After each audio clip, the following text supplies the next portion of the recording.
नमस्ते दोस्तों, स्वागत है आपका एक और कमाल का एक्सेल वीडियो में। आज हम बनाएंगे एक ऐसा प्रोफेशनल डैशबोर्ड जो दिखाएगा कस्टमर वाइज, प्रोडक्ट वाइज और sales representative wise sales report, वो भी एक ही सीट में एकदम क्लीन और प्रेजेंटेशन रेडी स्टाइल में। सबसे पहले बाएं साइड में आप देख रहे हैं कस्टमर वाइज सेल्स रिपोर्ट।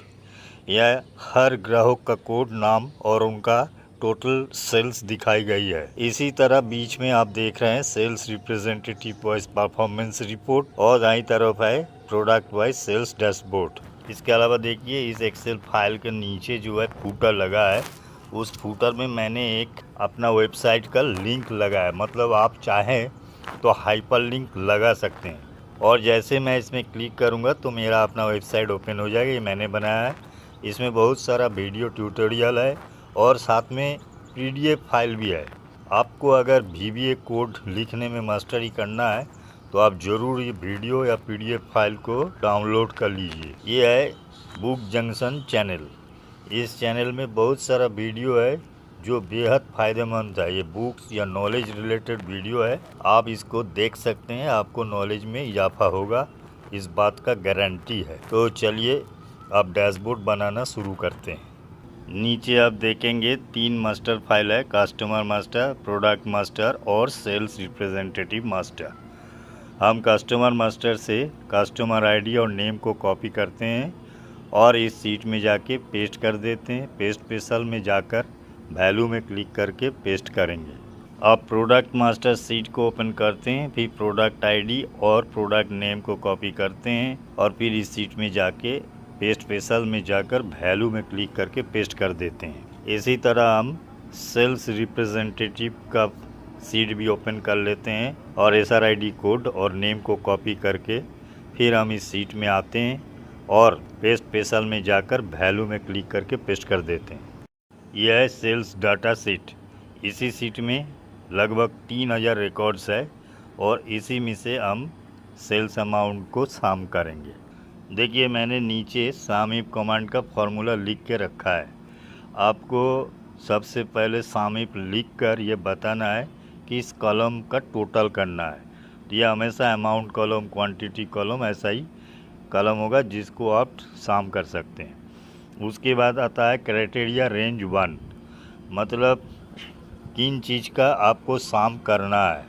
तो हमें कस्टमर आईडी का सम करना है, इसलिए हम कस्टमर आईडी का जो कॉलम है उसको पूरा सिलेक्ट करेंगे। उसके बाद बताना है क्राइटेरिया क्या है, कस्टमर आईडी।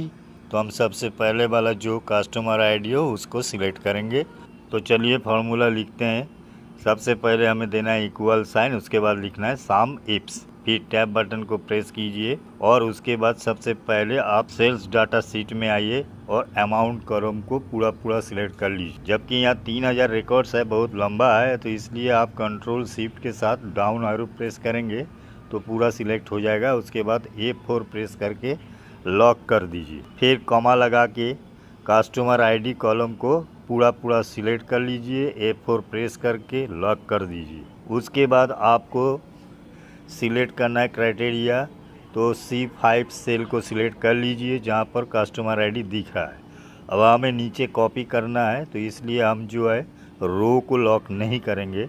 तो कॉलम से पहले डॉलर साइन लगाएंगे, लॉक हो जाएगा। फिर ब्रैकेट लगा के एंटर कर देंगे तो हमें सेल फिगर मिल जाएगा और उसी को ड्रैग करके नीचे कर देंगे तो सारे में सेल्स फिगर ऑटोमेटिकली आ जाएगा। अब हम प्रोडक्ट आईडी के लिए फार्मूला लिखेंगे। फार्मूला सेम है, इक्वल साइन दीजिए, सम इफ कमांड लिखिए, फिर ब्रैकेट के अंदर सबसे पहले अमाउंट कॉलम को सिलेक्ट करना है और लॉक करना है। F4 प्रेस करके कॉमा लगाइए। अब इस बार हमें प्रोडक्ट आईडी का कॉलम को सिलेक्ट करना है। कंट्रोल शिफ्ट के साथ डाउन एरो प्रेस करेंगे तो पूरा कॉलम सिलेक्ट हो जाएगा, क्योंकि यहाँ बहुत सारा रिकॉर्ड है, 3000 के आसपास। फिर कॉमा लगाकर आप प्रोडक्ट आईडी सेल को सिलेक्ट कीजिए। हमें रो को अनलॉक रखना है, इसलिए कॉलम नंबर के पहले डॉलर साइन लगाइए और ब्रैकेट क्लोज करके एंटर कर दीजिए। सेल्स फिगर आपको मिल गया। आप ड्रैग करके नीचे तक सेल्स फिगर कॉपी हो जाएगा।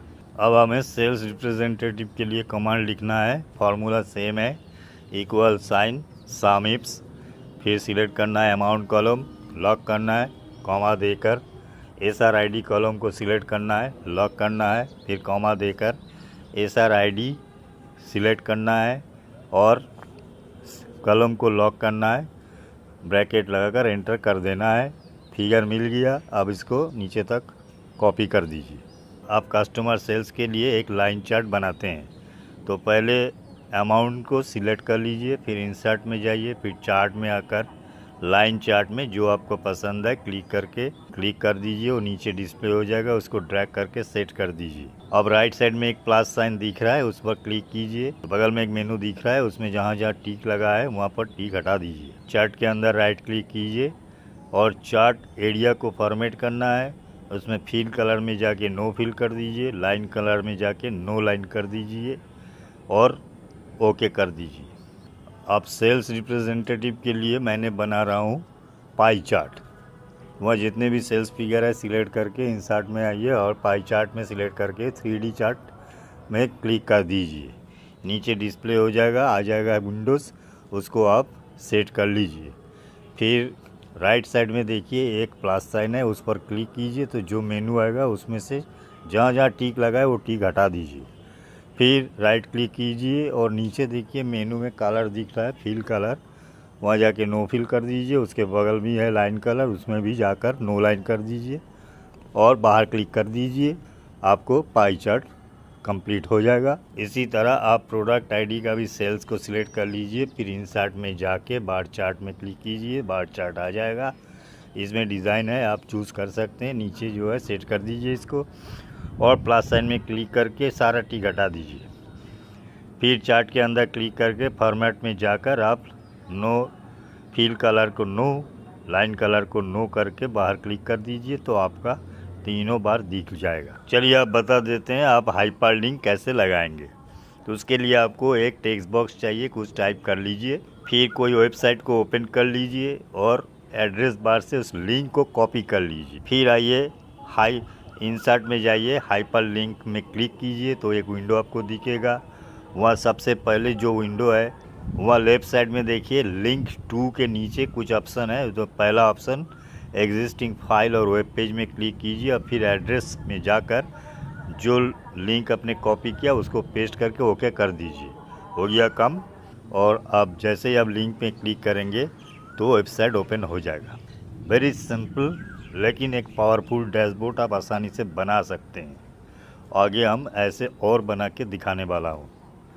चलिए देखते रहिए, सीखते रहिए। धन्यवाद।